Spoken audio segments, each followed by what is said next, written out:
என்னங்க? என்னாச்சுங்க உங்களுக்கு? ஏன் இப்படி இடி விழுந்த மாதிரி இருக்கீங்க? ஒண்ணு இல்ல மீனாட்சி, ஏதோ ஒரு ஞாபகத்துல அப்படியே. ஏங்க, பானு பணத்தை வச்சு பிரச்சனை பண்ணதுனால டென்ஷன் ஆயிட்டீங்களா? சேச்சே, அப்படிலாம் ஒண்ணு இல்ல. அவங்க எதுவும் தப்பா பேசலையே.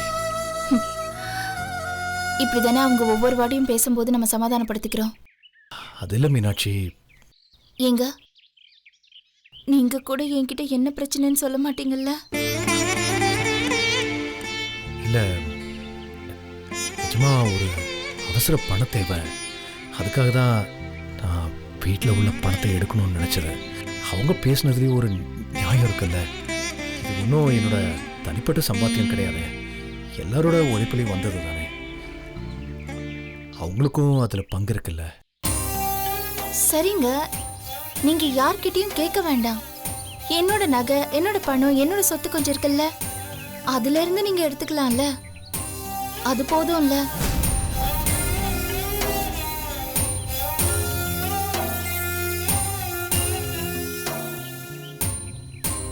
எனக்கு என்ன சொல்றதுனே தெரியல. உன் பணத்தை கூடிய சீக்கிரம் நான் மீட்டு கொடுத்துறேன். ஏங்க, இதுல உங்க பணம் என் பணம்னு நான் பிரிச்சு பார்க்கலங்க. உங்களுக்கு ஒரு தேவைன்னா கஷ்டம்னா உதவுறதுக்கு தானே நான் இருக்கேன். அதனால நீங்க ரொம்பலாம் யோசிக்க வேண்டாம். சரி மீனாட்சி, நான் என்ன பண்ண முடியும்னு பார்க்குறேன். நீ எதுவும் மனசுல வச்சுக்காத. எனக்கு ஒரே ஒரு விஷயம் தாங்க உறுத்தலா இருக்கு. என்னவோ நடந்திருக்கு, ஆனா நீங்க என்கிட்ட சொல்லாம மறைக்கிறீங்க. மீனாட்சி, இப்போ அதை நான் சொல்லக்கூடிய மனநிலையிலையோ சூழ்நிலையிலையோ இல்லை. நான் உனக்கே நல்லா தெரியும், நான் எதையும் காரணக்காரம் இல்லாமல் பண்ண மாட்டேன். நீ கண்டிப்பா என்னை புரிஞ்சுப்பேன்னு நம்புறேன். அதனால நான் சொல்ல வேண்டிய நேரம் வரும்போது கண்டிப்பா சொல்லுவேன். சரிங்க, நான் உங்களை எப்பவோ புரிஞ்சுக்கிட்டேன். சரியான தருணத்துல நீங்க என்கிட்ட சொல்லுவீங்கன்னு நம்புறேன். நீங்க ஆக வேண்டிய வேலையெல்லாம் பாருங்க. மீனாட்சி,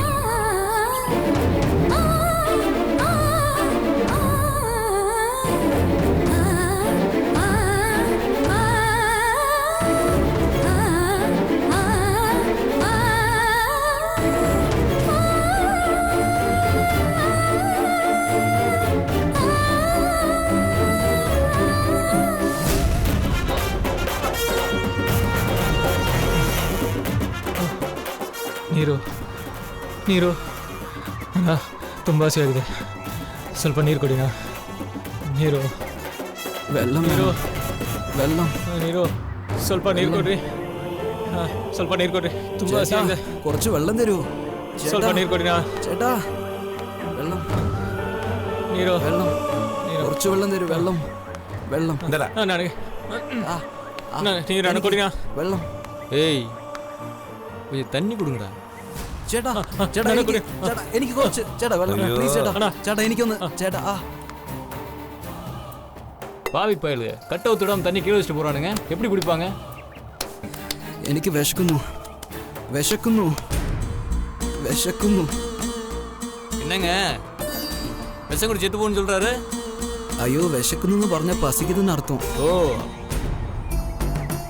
എനിക്ക് പസിക്കത്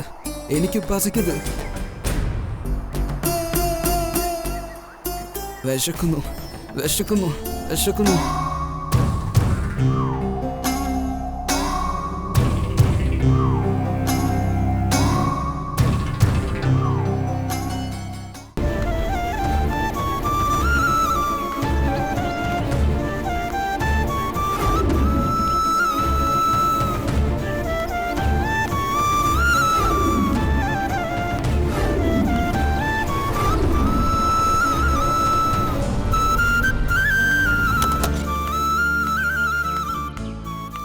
என்னண்ணா திடீர்னு வர சொன்னீங்க, என்ன விஷயம்? உங்ககிட்ட ஒரு முக்கியமான விஷயம் பேசணும் சரவணா. சொல்லுங்கண்ணா. நாளைக்கு உன் கல்யாணம். இந்த நாளுக்காக நான் எத்தனை கனவு கண்டிருக்கேன் தெரியுமா? கல்யாணத்துல என்னை விட சண்முகம் தான் பெரிய எதிர்பார்ப்போட இருந்தான். ஆனா நாளைக்கு உன் கல்யாணத்துக்கு அவன் வர முடியாத சூழ்நிலையில இருக்கான். என்னண்ணா சொல்றீங்க? இல்ல சரவணா, நம்ம லாரி சரக்கு திருடு போயிருக்கு. அதனால அங்க கொஞ்சம் பிரச்சனை. அதனால சண்முகம் அங்க தங்கி இருந்து புது சரக்கு வர வச்சு செட்டில் பண்ணதுக்கு அப்புறம் தான் அங்கிருந்து திரும்பி வர முடியும். இல்லைன்னா நம்ம ஏஜென்சி பேர் கெட்டு போயிடும்ல. அண்ணா என்னண்ணா சொல்றீங்க? அண்ணனுக்கு எதுவும் பிரச்சனை இல்லைல்ல? சரி, இல்ல பிரச்சனை எதுவும் இல்லை. இன்னும் ஒரு 2 நாள்ல இங்கேருந்து சரக்கு அனுப்பிச்சிட்டோம்னா அதை செட்டில் பண்ணதுக்கு அப்புறமா உடனே வந்துருவான். சண்முகம் அண்ணன் இல்லாம எப்படிண்ணா கல்யாணம்? என்னால நினைச்சு கூட பார்க்க முடியாதுண்ணா. ரொம்ப கஷ்டமா இருக்குண்ணா. எனக்கும் கஷ்டமா தான் இருக்கு சரவணா. என்ன பண்ண முடியும்? அங்க போய் செட்டில் பண்ணதுக்கு அப்புறம் தானே வர முடியும். சரவணா, அண்ணா நீதான் வீட்டில் எல்லார்கிட்டையும் இதை எடுத்து சொல்லணும்டா. நான் எப்படிண்ணா எடுத்து சொல்ல முடியும்? அம்மா இதை எப்படி எடுத்துப்பாங்கன்னே தெரியலையே. அன்னைக்கு அண்ணன் கிளம்பி போகும்போது கூட சின்ன சின்ன தடங்கள்லாம் வந்துச்சு. அம்மா அதை பார்த்தே பதறிட்டாங்க.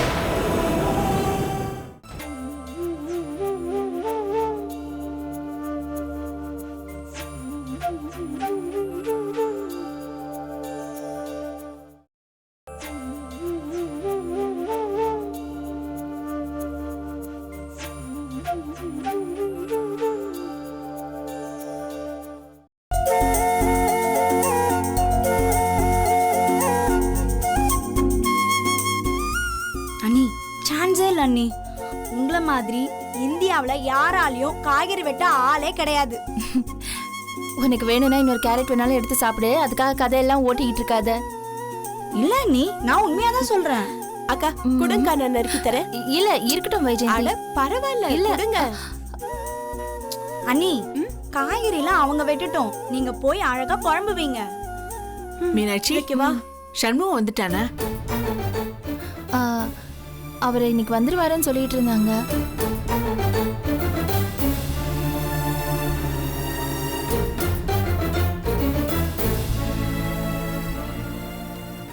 அண்ணா அம்மாகிட்ட சொல்லிட்டியா? இல்லைண்ணா, எப்படி சொல்றதுன்னு தெரியல. என்னடா சொல்லலைங்கிற? சொல்ல தயக்கமா இருக்குண்ணா. சரி வா, பேசி பார்க்கலாம். வா வா. எனக்கும் அதான் புரியல. ஏன் இன்னும் வரல? கல்யாணம் வேற நெருங்கிட்டு இருக்கு. இதோ அவர் வந்துட்டாருமா. என்னப்பா என்ன ஆச்சு? சண்முகம் கிளம்பிட்டானா இல்லையா? இன்னும் வரலையே. அது வந்துமா, சண்முகண்ண வர வழியில லாரியில வர வழியில. என்னப்பா என்ன ஆச்சு? இல்லம்மா, சண்முகம் கிளம்பிட்டான். ஆனா அவனுக்கு சின்ன சட்ட சிக்கல் வர வழியில. என்ன சிவஞானம், தெளிவா சொல்லு, எனக்கு ஒண்ணும் புரியல. இல்லம்மா, கிளம்பிட்டான். வரப்போ லாரிய போலீஸ் பிடிச்சு செக் பண்ணுவாங்கல்ல, அது மாதிரி தான். இவன் சர்டிஃபிகேட்ஸு டாக்குமெண்ட்ஸ்லாம் கொடுத்த உடனே அவங்க அதை ஏற்றுக்காம பிரச்சனையாக இருக்குன்னு சொல்லி பிடிச்சி வச்சுட்டாங்க.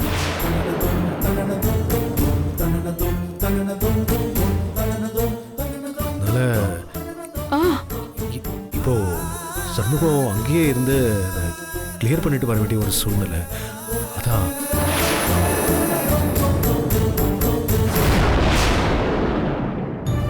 நம்ம ஊரா இருந்தா பேசிடலாம். ஆனா அங்க அவன் யார்கிட்டமா பேச முடியும்? எல்லாத்தையும் சண்முகமே இருந்துதான் முடிச்சுட்டு வரணும். வேற யாரும் அங்க பொறுப்பானவங்க இல்லையம்மா.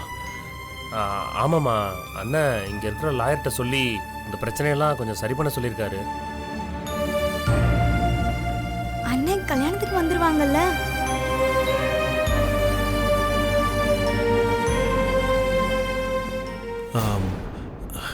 என்னப்பா வர்றது கஷ்டம்தானா?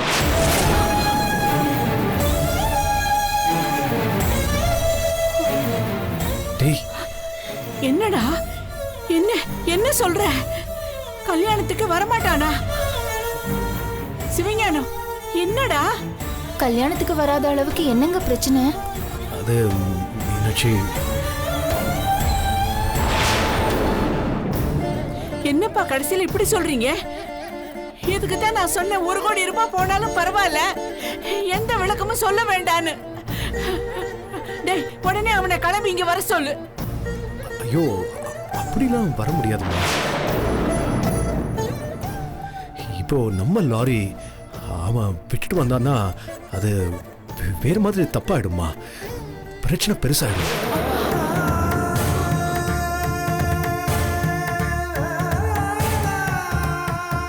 டேய் லாரி வேணும்னா அவங்க வச்சுக்கிட்டோம்டா, கல்யாணம் எல்லாம் முடிஞ்ச பிறகு வேணும்னா பேசி வாங்கிக்கலாம். டேய் அவனை ட்ரெயின்லயோ ஃப்ளைட்டோ பிடிச்சு வர சொல்லுடா. அவன் இல்லாம எப்படிடா கல்யாணத்துக்கு அவன் இங்க இருக்கணும்? இல்லம்மா இப்போ அது முடியாதுமா. அப்போ ஆந்திரா ஸ்டேஷன்ல அவன் எல்லா டீட்டெயில்ஸையும் கொடுத்து வெயிட் பண்ணிட்டு இருக்கான். இன்னைக்கு நம்ம லாயர் வேற இங்க இருந்து போறாரு. அவங்க 2 பேரும் உட்காந்து பேசி கிளியர் பண்ணாதான் அவன் அங்கிருந்து வர முடியும். அவன் எப்படி அதுக்குள்ள சடனா கிளம்பி வர முடியாதுமா. இதுக்கு தான் நான் அப்பவே தலையில அடிச்சுக்கிட்டு சொன்னேன், அவனை அனுப்ப வேண்டாம், போக வேண்டான்னு.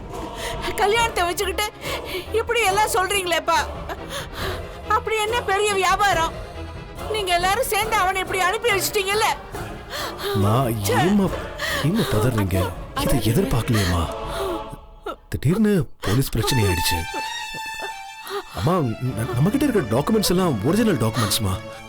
இருந்தாலும் அவங்க திருப்தி ஆகிற வரைக்கும் சண்முகத்தை விட மாட்டாங்கம்மா. சண்முகத்து பேர்ல தானே டாக்குமெண்ட்ஸ்லாம் இருக்கு, ரெக்கார்ட்ஸ்லாம் இருக்கு. அதனால அவங்க இருந்துதாம்மா ஆகணும். திடீர்னு அவன் கிளம்பி வந்தானா பிரச்சனை ஆயிடாதம்மா. டேய் டேய் அவனுக்கு வேற எதுவும் இல்லையே, அவன் நல்லா தானே இருக்கா? நீ அவன்கிட்ட பேசுனதானே? அம்மா நான் அவன்கிட்ட பேசிக்கிட்டு தாம்மா இருக்கேன், அவனும் பேசிக்கிட்டு தான் இருக்கா. உங்ககிட்ட சொல்ல வேண்டான்னு சொன்னா. ஆனா நான் எப்படிமா உங்ககிட்ட சொல்லாம இருக்க முடியும்? அதான் இப்போ சொல்லிட்டேன். நான் வேணா என் டிபார்ட்மெண்ட்ல சொல்லி மூவ் பண்ணி பார்க்கட்டா? இது எந்த ஏரியா, எந்த ஸ்டேஷன் சொன்னீங்கன்னா நான் என் ஆளுங்க கிட்ட பேசி பார்க்கறேன். அதெல்லாம் ஒன்றும் வேண்டாமா. ஏற்கனவே நான் ஒரு ரூட்ல ட்ராக் பண்ணிட்டு இருக்கேன். இப்போ எல்லா பக்கத்துல இருந்தும் ப்ரெஷர் கொடுத்தோம்னா பிரச்சனை ஆயிடும். சம்பந்தி வீட்டுக்காரங்க கேட்டா நான் என்னடா பதில் சொல்லுவேன்? அதெல்லாம் சொல்லிக்கலாமா. ஆமாம்மா, வியாபார விஷயமா வெளியூர் போயிருக்காங்க, அதனால வர முடியலன்னு சொல்லிக்கலாம். அழுவாதம்மா. நீங்க தாம்மா இதை புரிஞ்சுக்கணும் ப்ளீஸ். என்னப்பா புரிஞ்சுக்கணும்? வீட்டுல கல்யாணம், சண்முகம் இல்லைன்னா எப்படிடா? கடவுளே, இங்க பாருங்கம்மா, வேற வழி இல்லைம்மா. என்ன கொஞ்சம் புரிஞ்சுக்கங்கம்மா. மீனாட்சி, பானு எங்க? அவ ரூம்ல இருக்காங்க. அவகிட்ட இந்த விஷயத்தை எப்படி சொல்றது? அதனால நீதான் பானு கிட்ட சொல்லணும். சரிங்க. அம்மா வந்துருவாம்மா, நீங்க பெருசா சங்கடப்படாதீங்க. அவ சீக்கிரமா வந்துருவாம்மா, நீங்க கவலைப்படாதீங்க. அழாதீங்கம்மா. அவன் வந்துருவான்ல? வந்துருவாருமா. அம்மா அழாதீங்க. அத்தை நீங்க வாங்க, அத்தை நீங்க வாங்க, நான் சொல்றேன்.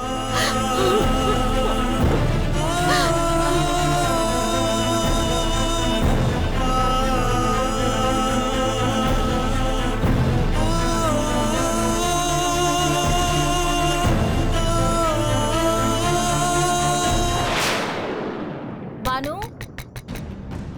Banu, Banu. Yeah, come in.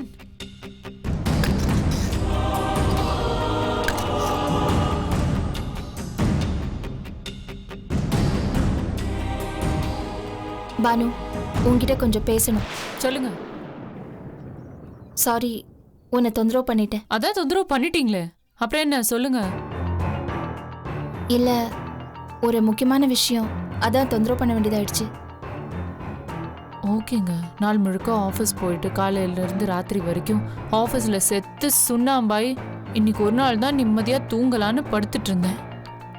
கதவை தட்டி அதை சொல்லணும் இதை சொல்லணும்னு என்ன மேட்டர்னு சொல்லலாம்ல. சண்முகன் தம்பி அவரோட அண்ணன் கிட்ட பேசியிருக்காரு. ஏதோ பிரச்சனை இருக்கு, ஆந்திரா பார்டர்ல இருக்காரு. ஏதோ லாரி ப்ராப்ளம்ல மாட்டிக்கிச்சான். அதான் கல்யாணத்துக்கு அவரு வந்தாதான் வருவேன்னு சொன்னாராம். இந்த விஷயம் இப்பதான் உறுதியாச்சு, கல்யாணத்துக்கு அவர் வர முடியாதா? அங்க ஏதோ பெரிய பிரச்சனை போல இருக்கு. லாயர்கிட்ட பேசி லாரியை மீட்டாதான் வர முடியும். ஏதோ சட்ட சிக்கலாம், அதனால இப்ப தம்பி வர முடியாதா? அதான் அவங்க கிட்ட சொல்லிடலான்னு. ஐயோ, நீங்க எதுவும் சொல்ல வேணாங்க. தெரிஞ்ச விஷயம் தானே, புதுசா என்ன சொல்ல போறீங்க? சண்முகங்கிறவர் உங்களுக்கெல்லாம் யாரு? சும்மா வேலை பார்க்குற ஒரு ஆளு. இங்க டிரைவர் ஒருத்தர் இருப்பாரே, முருகனா, அந்த மாதிரி இவரு ஒருத்தர். அவ்வளவுதானே? இதெல்லாம் தெரியாதா என்ன? என்ன கல்யாணத்துக்கு முன்னாடி இதெல்லாம் தெரிஞ்சிருந்தா என் லைஃபை வேஸ்ட் பண்ணாம தப்பிச்சிருப்பேன். இப்ப பேசி என்ன பிரயோஜனம்?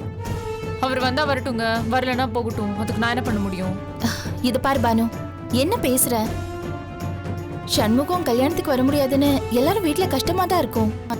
இந்த நேரத்துல போய் இப்படி பேசினா அது நல்லாவா இருக்கும் சொல்லு? வேற எப்படி பேசணும்? என்ன மாதிரி பேசணும்? நீங்க தான் நல்லா ஆக்ட் பண்ணுவீங்களே, சொல்லி கொடுங்க. இப்ப கூட அவரா ஃபோன் பண்ணி என்கிட்ட சொல்றாரு. யாரோ சொல்லி நீங்க வந்து என்கிட்ட சொல்றீங்க. இதை விட கேவலம் ஒரு பொண்டாட்டிக்கு வேற என்னங்க வேணும்? ஐயோ பானு, அவரோட சூழ்நிலை அந்த மாதிரி. உன்கிட்ட போன்ல பேச முடியாத சூழ்நிலை. அதான் அவர் அண்ணன் கிட்ட சொன்னாரு, நான் உன்கிட்ட சொல்ற மாதிரி ஆயிடுச்சு. வேற ஒண்ணும் இல்ல. ஓகேங்க, அவரோட தம்பி கல்யாணம், கைராசி குடும்பத்தோட ஃபேமிலி ஃபங்க்ஷன், அவரே வரமாட்டாரு. ஆனா நீங்க ஊருக்கெல்லாம் பத்திரிக்கை வைப்பீங்க. அதுல யாராவது வரலன்னா டிராமா போடுவீங்க. ஏன் வரல, எதுக்கு வரலன்னு உட்கார்ந்து ஆராய்ச்சி பண்ணுவீங்க. போங்க, போய் வேலையை பாருங்க. உங்களுக்கெல்லாம் நிறைய வேலை இருக்கும்ல, போங்க. இல்ல, நான் என்ன சொல்ல வரேன்னு புரிஞ்சுக்கோ. ஐயோ, நீங்க ஒன்னும் சொல்ல வேண்டாம். அவரோட தம்பி கல்யாணம், அவரே வரல, அத பத்தி எனக்கு என்னங்க கவலை? கல்யாணத்தை விட வியாபாரம் முக்கியமா போச்சு. ஐயோ, நாங்க இதெல்லாம் கேட்டா ஐயோ காசு பணம்லாம் எங்களுக்கு முக்கியம் இல்ல, எங்களுக்கு சொந்தம் தான் முக்கியம்னு ஓவரா பேசுவீங்க. இல்ல, வர முடியாத ஒரு சூழ்நிலை, அதை நீ புரிஞ்சுப்பேன்னு தான் நான் ஐயோ மீனாட்சி மேடம், உங்க இன்ஃபர்மேஷனுக்கு ரொம்ப தேங்க்ஸ். உங்க கஷ்டமான சூழ்நிலை எனக்கு நல்லா புரியுது. இப்ப என்ன, அவர் கல்யாணத்துக்கு வரமாட்டார் அவ்வளவுதானே? நான் தூங்கவா, எனக்கு தலை வலிக்குது.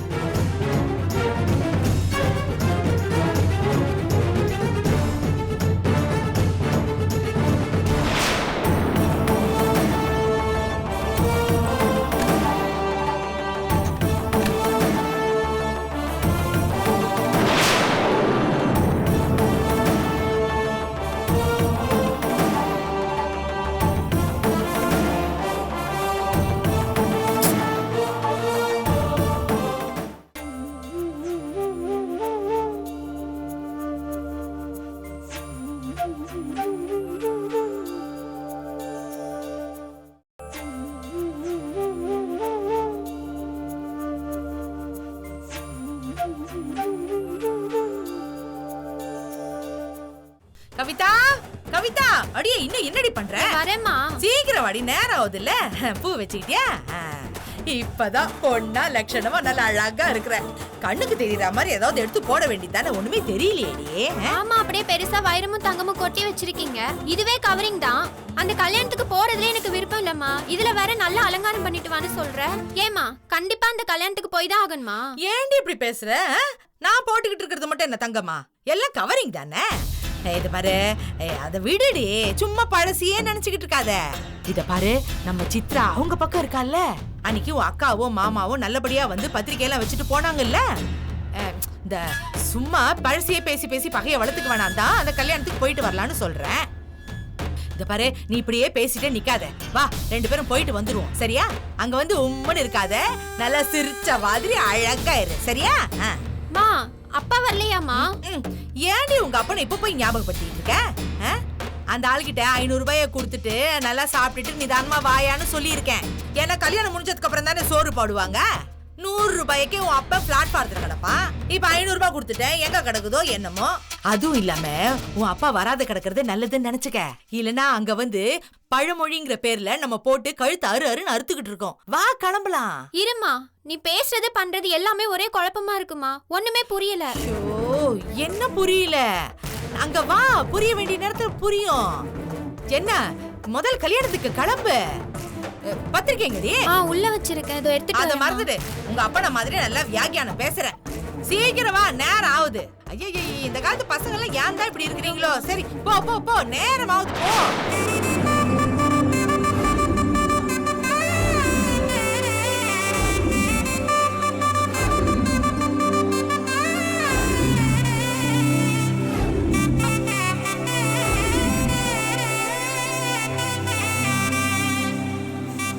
வாங்க வாங்க வாங்க. நம்ம தூரத்து சொந்தம், எல்லாரையும் கூப்பிட்டு வரணும் சரவணன் சொல்லிட்டாங்க.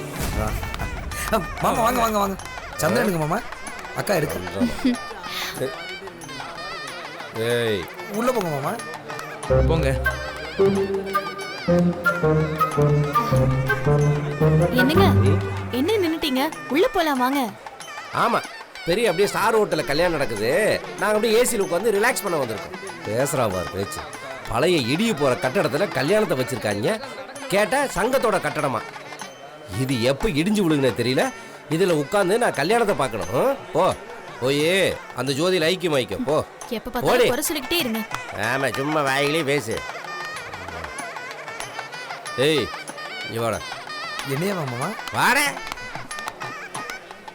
ஏண்டா என்னடா சட்டையை மாற்ற மாட்டியா? நாதஸ்வர உத்வா மாதிரி சட்டை கலரை பாரு. ஏண்டா இங்கே வந்து 2 கலர்ஃபுல்லான கேர்ள்ஸை நிப்பாட்டிட்டு ஒரு தாவணி போட்ட பொண்ணு வந்து நின்றுட்டு வாங்க வாங்கன்னு சொன்னால் எவ்வளோ அழகாக இருக்கும். இல்லை ஒரு சேரீ கட்டின நல்ல ஆன்ட்டியை நிப்பாட்டணும், அவங்க வரவே தான் நல்லா இருக்கும். நல்லா தின்னுகட்ட தடியும் மாதிரி நின்றுட்டு வாங்க வாங்கங்கிறாங்க. ஆளுகளை பாரு. ஹலோ, என்ன பழசெல்லாம் மறந்து போச்சா? இடம் மாதிரி இருந்தா குணம் மாறிடும்னு நினைச்சிங்களோ? தம்பி உன்கிட்ட பேசல, நான் என் மாப்பிள்ளைகிட்ட பேசியிருக்கேன். நீ பேசினாலும் ஒண்ணுதான். ஏன்னா ஒரு என் மச்சான். ஓ உறவு. போங்க போங்க போய் எங்க பன்னீர் தெளிங்க போங்க. போட இவர் எலும்பு இருக்கு பாரு. ஐயா வாங்க, சந்திரன் எடுங்க.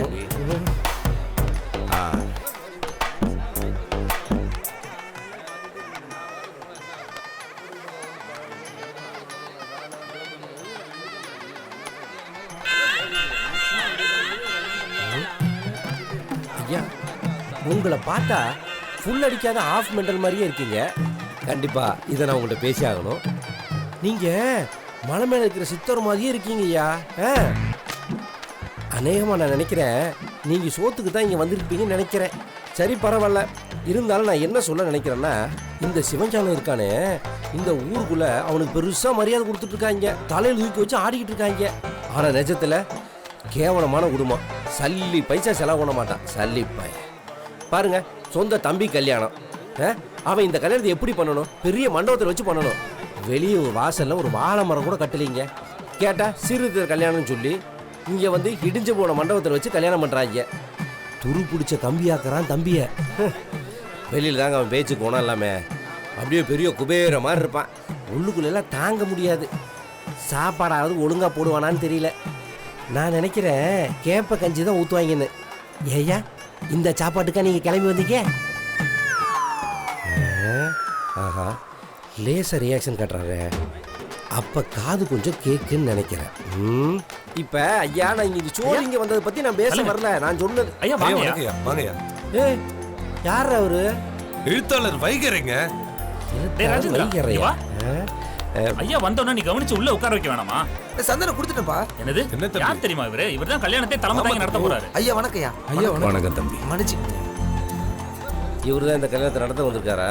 ஐயா சரி, இவர் யாரு? என்னோட மாமா வைரவன். யாரா வேணா இருக்கட்டும், கல்யாணம் ஆகுற வரைக்கும் கொஞ்சம் அவரை அப்புறப்படுத்தி வைங்க. சரி நீங்க அதான் உங்களுக்கு நல்லது. கூட்டு போங்க.